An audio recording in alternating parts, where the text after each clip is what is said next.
Good afternoon, friends. Today is the masterclass of the supply and demand zones. I know you have seen multiple videos before this, but I promise it will be the last zone video you are going to see.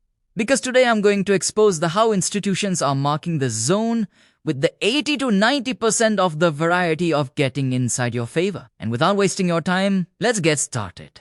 Let's go with the basics. There are two types of thing in the trading while you trade.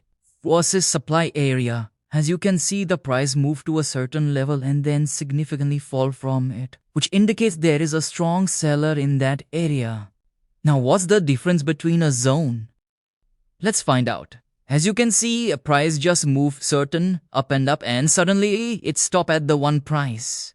That price is your zone area. Ever think why that happens? Institutions make their orders fail in that area. That is why it takes so much time to get sell-off from the zone. Now let's flip the coin and see how the buy areas and zones are different from sellers.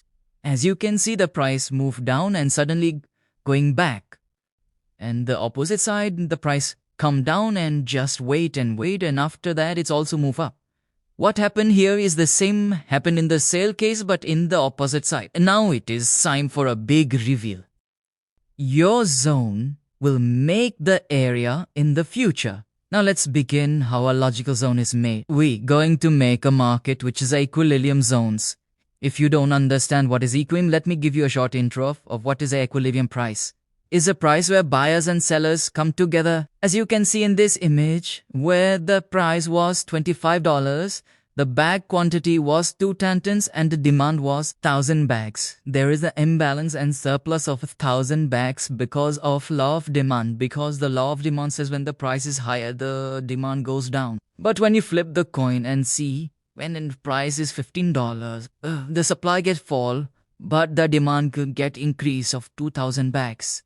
Why it happens? Because our supply have a positive relation with the price. To solve this imbalance problem, market create an equivalent price where buyers and sellers come together at the same price and the same quantity. Alright, we are done with the logic. Now let's start marking the zone. I will teach you how to mark it without wasting any more time. I know it is a little bit boring. Now let's get started.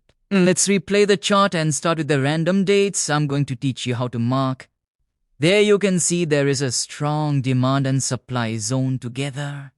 On the right hand side, main logic of this zone as I have told you before, it's the equilibrium price where the buyers and sellers come together. That's how we are taught in the institution to mark the zone. If we get the fair price, we will buy it. Otherwise, we will not buy it or sell it. That's the simple logic. With that, I'm going to make our second zone. With this, now let's check our zone is working or not. I'm going to replay the chart in front of you.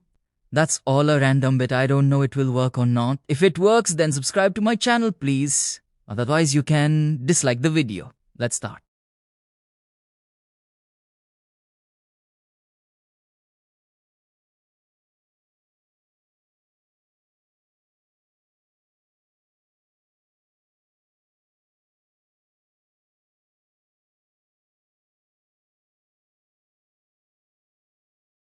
Today with that thing, I want you to subscribe to my channel.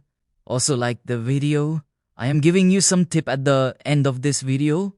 Follow it and just make your strategy. Or comment below. I will tell you how I use my zones and trade. Till that time, watch how a secret meeting in 1930s gave the birth to a Federal Reserve. The serious threat to the United States is not someone hiding in a cave in Afghanistan or Pakistan, but our own fiscal irresponsibility. The economy first, but the housing slump. Fears spread to Wall Street. Consumers tighten their purse strings. The U.S. Federal Reserve cut its key interest rate by half a point. The I word, inflation, is coming to the Major developments on the lending crisis in the U.S. Oil and gold prices are spiking.